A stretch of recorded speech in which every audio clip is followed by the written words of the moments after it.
All right, good morning, guys. It is Wednesday, April 1st, April Fool's Day. All right, so I'm going to pick back up and read chapter 3 and 4 of Gathering Blue. These chapters are definitely longer chapters, so I know that my videos are a little longer. If you want to watch a little, take a pause, come back and watch a little more, I may even do one chapter at a time on the videos and just still read 2 chapters a day, but only do one chapter at a time per video. Remember yesterday we met our character Kira, and her mother has died. And when a person dies in this society, they take them to the field and just leave them there until their spirit leaves their body. Also, Kira has a bum leg. Remember, she was born with a twisted leg, and the people in her village, now that her mother is dead, think that she should just be ran off. These other women in her village are trying to run her off. So, chapter 3. A messenger, bored and scratching an insect bite on his neck, came to Kira in dawn and told her that she must report to the Council of Guardians at late morning. When the sun was approaching midday, she tidied herself and went obedient to his instruction. The council edifice was surprisingly splendid. It remained from before the ruin, a time so far past that none of the people now living, none of their parents or grandparents, had been born. The people knew of the ruin only from the song that was presented at the yearly gathering. Rumor said that the singer, whose only job in the village was the annual presentation of the song, prepared his voice by resting it for days and sipping certain oils. The ruined song was lengthy and exhausting. It began with the beginning of time, telling the entire story of the people over the countless centuries. It was frightening, too. The story of the past was filled with warfare and disasters. Most especially, it was frightening when it recalled the ruin, the end of civilization of the ancestors. Verses of smoky, poisonous fumes, of great fractures in the earth itself, of the way huge buildings toppled and were swept away by the seas. All of the people were required to listen each year, but sometimes mothers protectively covered the ears of their smallest tykes during the description of the ruin. Very little had survived the ruin, but somehow the structure called the council edifice had remained standing and firm. It was immeasurably old. Several windows still contained patterned glass of deep reds and golds, amazing things, for knowledge of the way of making such remarkable glass had been lost. Some remaining windows, ones in which the colored glass had shattered, were now paned in a thick ordinary glass that distorted the view through the bubbles and ripples. Other windows were simply boarded over, and parts of the building's interior were darkly shadowed. Still, the edifice was magnificent in comparison to the ordinary sheds and cottages of the village. Kira, reporting near midday as she had been ordered by the messenger, walked alone down a long hallway lit on either side by sputtering flames from tall sconces fed with oil. She could hear the voices of the meeting ahead. Behind a closed door, men's voices in muted arguing. Her stick thumped on the wooden floor, and the foot of her flawed leg brushed the boards with a sweeping sound as if she dragged a broom. "Take pride in your pain," her mother had always told her. "You are stronger than those who have none." She remembered that now, and tried to find the pride that her mother had taught her to feel. She straightened her thin shoulders and smoothed the folds of her coarsely woven shift.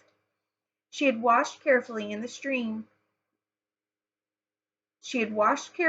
clear stream water, and had cleaned her nails with a sharp twig.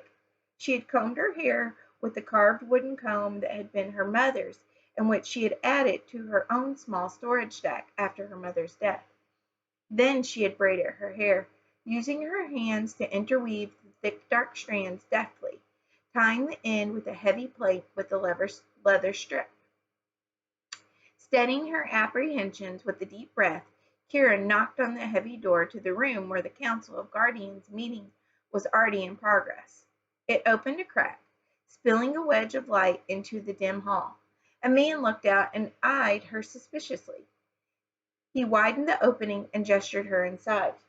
The accused orphan girl Kira is here, the door guard announced, and the muttering subsided. In silence, they all turned to watch her enter. The chamber was huge.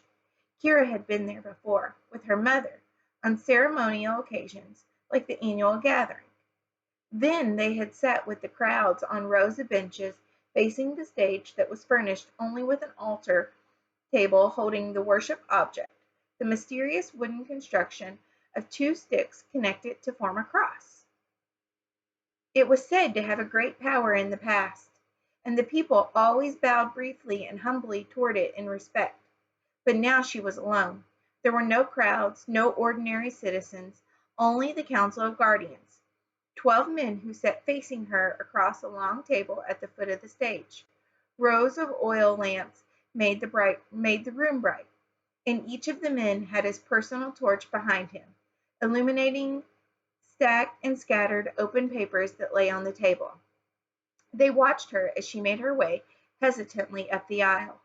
Quickly remembering the procedure that she had seen at every ceremony, Kira arranged her hands in a reverent position, cupped together, fingertips below her chin, as she arrived at the table and looked respectfully toward the worshipped object on the stage.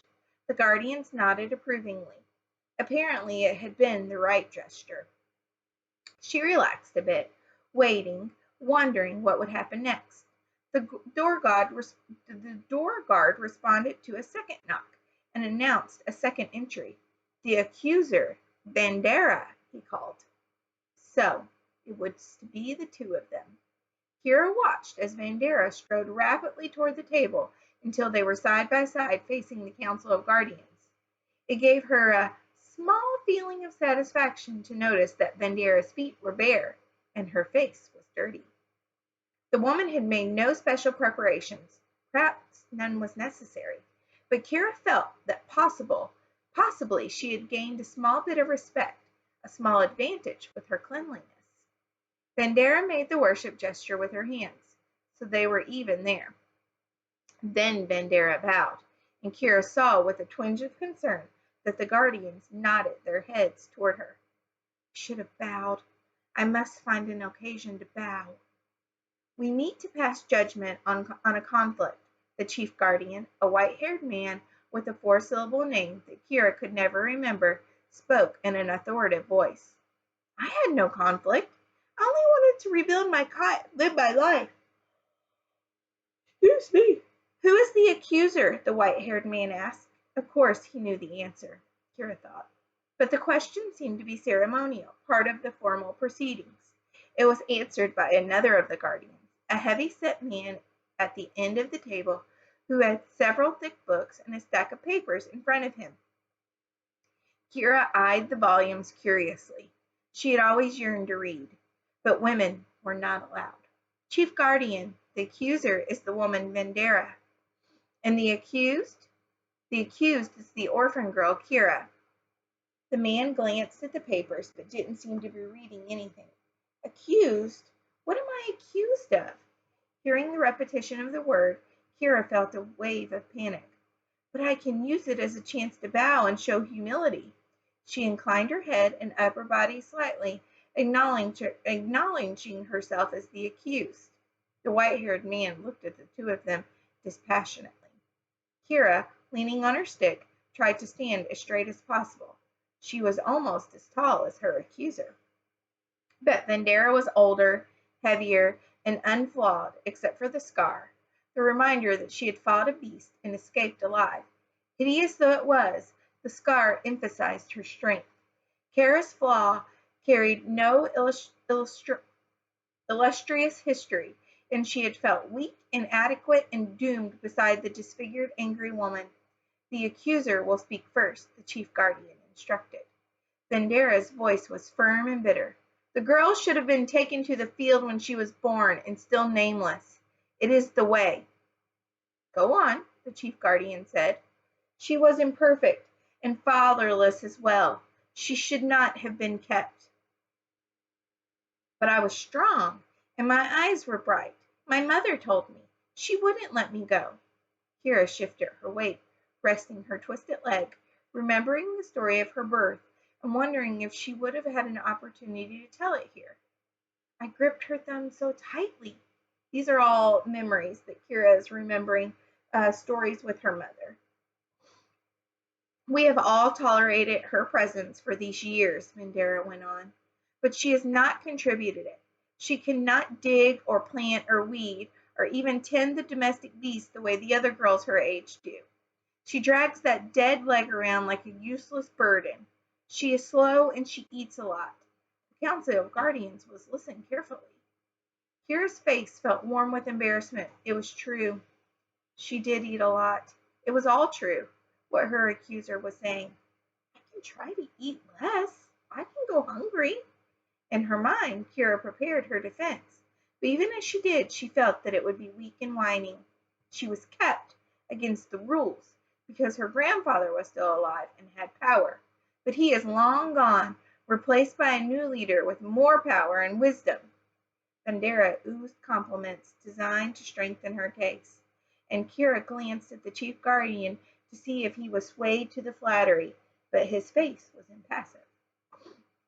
Her father was killed by beasts even before her birth, and now her mother is dead, Bandera went on. There is even reason to think that her mother may have carried an illness that will endanger others. No, she was the only one to fall ill. Look at me. I lay beside her when she died, and I am not ill. And the women need the space where their cot was. There is no room for this useless girl. She can't marry. No one wants a cripple.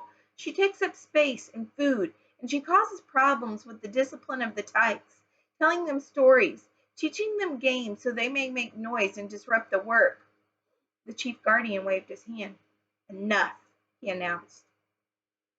Bandera frowned and fell silent. She bowed slightly. The chief guardian looked around the table at the 11 others as if he sought comment or question. One by one they nodded at him, no one saying anything.